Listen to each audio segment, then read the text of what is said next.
नमस्ते, राम राम। मैं देवांशु पद्मनाभ।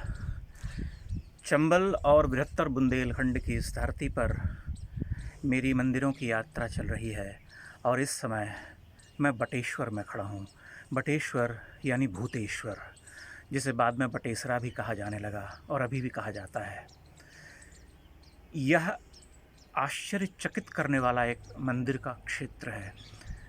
इसके बारे में बहुत सारी बातें हैं जो इस छोटी सी भाव यात्रा पर मैं आगे आपको बताऊंगा, और बहुत कुछ आपने शायद पढ़ भी रखा होगा। लेकिन इस क्षेत्र में आने के बाद जैसे आदमी स्तब्ध हो जाता है, उसके पांव ठिठक जाते हैं और वह देखता है कि वह कहाँ आकर के खड़ा हो गया है, किस क्षेत्र में खड़ा हो गया जिसके दोनों ओर केवल मंदिर हैं, और जितने मंदिर खड़े हैं उससे कई गुना अधिक भग्न होकर टूटे फूटे खंडित नीचे पड़े हुए हैं। उन्हें देख करके मन कचोट से भर उठता है, लेकिन आप कुछ कर नहीं सकते। जो कुछ है वह आपके सामने है, और इस मंदिर की छोटी सी भाव यात्रा पर आप मेरे साथ बने रहिए।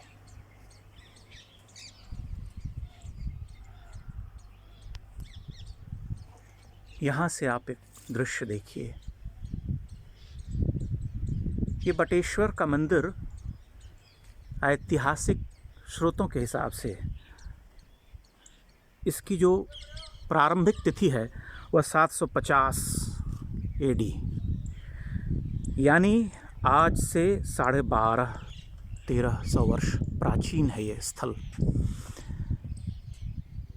इस मंदिर का पता भारत में तो जो यहाँ के स्थानीय लोग रहे होंगे उनको होगा ही, लेकिन सबसे पहले कनिंघम ने इसका पता लगाया था। 1880 में वो यहाँ आए थे और उन्होंने कहा था कि यहाँ पर एक विशाल 25 एकड़ क्षेत्र में सैकड़ों 200 मंदिरों की एक श्रृंखला सी है। ये सभी मंदिर छोटे छोटे मंदिर थे, और जो सबसे बड़ा मंदिर था भूतेश्वर भगवान शिव का, वह संभवतः अब भी है बचा हुआ, और उसके ऊपर गरुड़ की प्रतिमाएं बनी हुई थीं।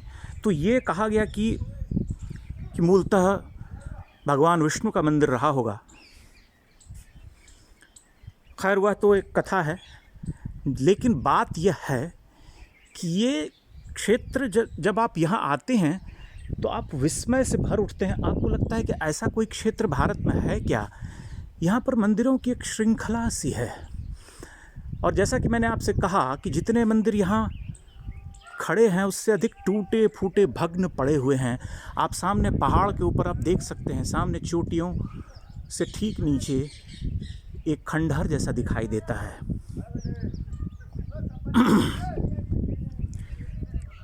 अंग्रेज़ों ने ही सबसे पहले इन मंदिरों के संरक्षण का कार्य शुरू किया था 1920 में, और उसके बाद कुछ समय तक यह चला, फिर रह गया। 2005 में इसको ASI ने, आर्कियोलॉजिकल सर्वे ऑफ इंडिया जिसे हम कहते हैं, ने अपने अधीन इनके संरक्षण और जीर्णोद्धार का काम प्रारंभ करवाया। आपको यह जान करके सुखद आश्चर्य होगा कि के मोहम्मद, जिन्होंने अयोध्या में राम मंदिर होने के अकाट्य प्रमाण दिए, उन्होंने ही यहाँ पर प्राचीन वास्तुकला, भारतीय संस्कृत में जो लिखा गया था 4वीं शताब्दी में, उस पुस्तक को देखकर और उसमें वर्णित जो विधियां हैं उसके हिसाब से यहाँ बिखरे हुए मंदिरों के स्तंभों और उन शिलाओं को जोड़ करके ये 60 मंदिर पुनः खड़े करवाए। यह बहुत ही गर्व करने वाली बात है कि जो मंदिर आप अभी देख पा रहे हैं उन्हें यह वर्तमान रूप 2005 के बाद दिया गया, जबकि ये सभी कम से कम 1100 वर्ष पुराने हैं। यहाँ से जब हम अंदर की तरफ जाते हैं, भीतर की तरफ, लेकिन जाने से पहले मैं आपको दिखलाना चाहता हूँ कि जहाँ आप खड़े हैं वहाँ आपके पाँव के पास ही कोई प्रतिमा दिख सकती है। जिन प्रतिमाओं पर पुष्प चढ़ाए जाते होंगे आज से शतियों पहले, वो आज आपके पाँवों के पास बिखरी पड़ी हैं, उन्हें कोई देखने वाला नहीं है। यहाँ पर लोग आते हैं, शोर शराबा करते हैं, ऐसा लगता है जैसे कोई पिकनिक स्पॉट हो। आप मेरे साथ यहाँ से एक छोटी सी यात्रा पर चलिए। यहाँ पर आप जब घूमेंगे तब आपको अनुभव होगा, आपका मन एक दुख से भर उठेगा कि हमारा जो पास्ट था वह कितना गौरवशाली रहा, लेकिन हम कितना कुछ गंवा बैठे, कितना कुछ हमारा लुप्त हो गया, नष्ट हो गया, ध्वंस हो गया। ये मंदिर संभवतः इनके बारे में भी यही मान्यता है कि 13वीं शताब्दी के आसपास इनका ध्वंस हुआ था। कैसे हुआ, भूकंप से हुआ, प्राकृतिक आपदाओं, दूसरी प्राकृतिक आपदाओं से हुआ, या ये तोड़े गए, इसके बारे में कोई प्रमाण हमारे सामने नहीं है। लेकिन जिस तरह से इस क्षेत्र में आक्रांताओं ने मंदिरों को ध्वस्त करने का कुचक्र रचा था, उनको देख करके या उनके बारे में जान करके हम इस सत्य से इनकार नहीं कर सकते कि ये भी तोड़े गए होंगे। लेकिन यहाँ पर आप घूमते हुए हर छोटे छोटे मंदिर में उत्कीर्ण प्रतिमाओं को देखेंगे तो आप आश्चर्यचकित रह जाएंगे।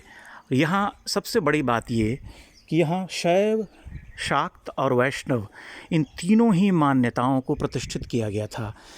तीनों ही देवी देवताओं के मंदिर यहाँ पाए जाते थे। और अभी जो आप सामने देख पा रहे हैं मंदिर, यही भूतेश्वर का मंदिर माना जाता है।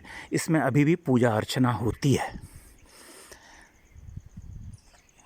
ये चंबल और ये जो धरती है यहाँ की, इसके बारे में अधिकांश भारतीयों की मान्यता यह है कि ये डाकू, लुटेरों, बागियों की धरती है। लेकिन यह तो रत्नगर्भा है। इसने तो भारत को ऐसे ऐसे विलक्षण मंदिर और ऐसे महान राजा दिए जिनके बारे में कि लोग जानते नहीं। ऐसे विराट मंदिरों के निर्माता, ऐसे विशाल क्षेत्र में मंदिर बनाने वाले कितने प्रभावशाली और कितने महान सम्राट रहे होंगे। इनके बारे में भी यही कहा जाता है कि गुर्जर प्रतिहार वंश के राजाओं द्वारा निर्मित हैं और उन्होंने निश्चय ही इस पूरे क्षेत्र में विलक्षण मंदिरों का निर्माण करवाया।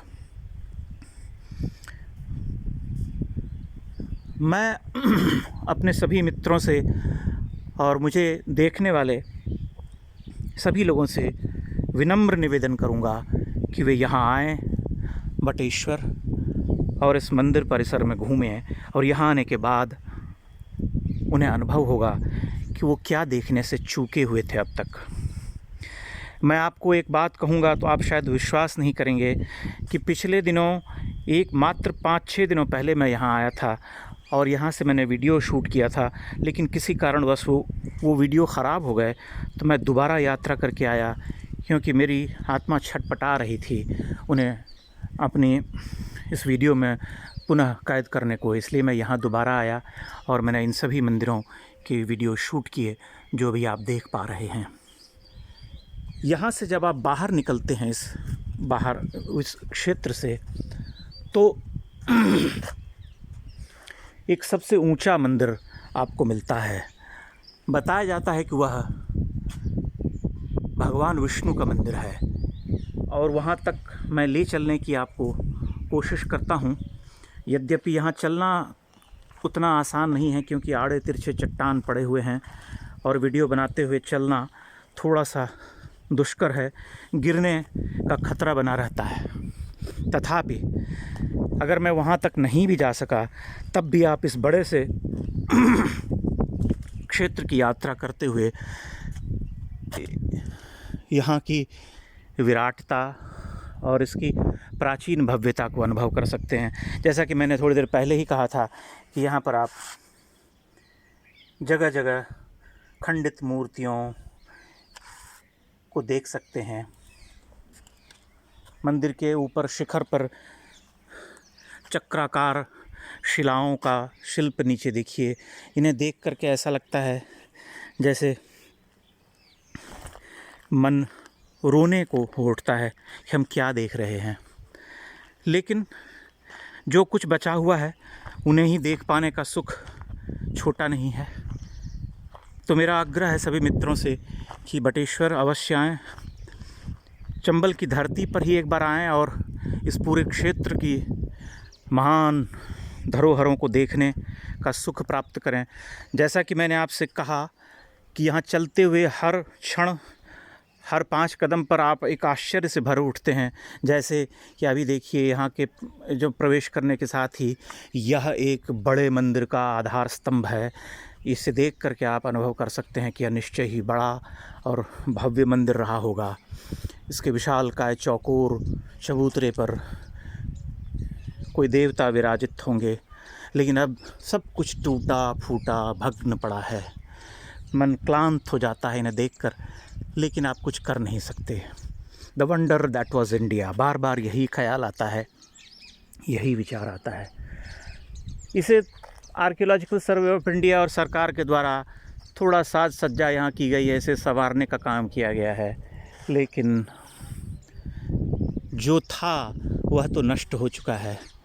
इसलिए जो है वही देखकर हम संतोष करते हैं। ये यहाँ से इसका आखिरी दृश्य है और इसी के साथ मैं विदा लेता हूँ, इस आशा के साथ कि आप सभी बटेश्वर आएंगे और इस मंदिर के दर्शन करेंगे। बहुत बहुत धन्यवाद, प्रणाम।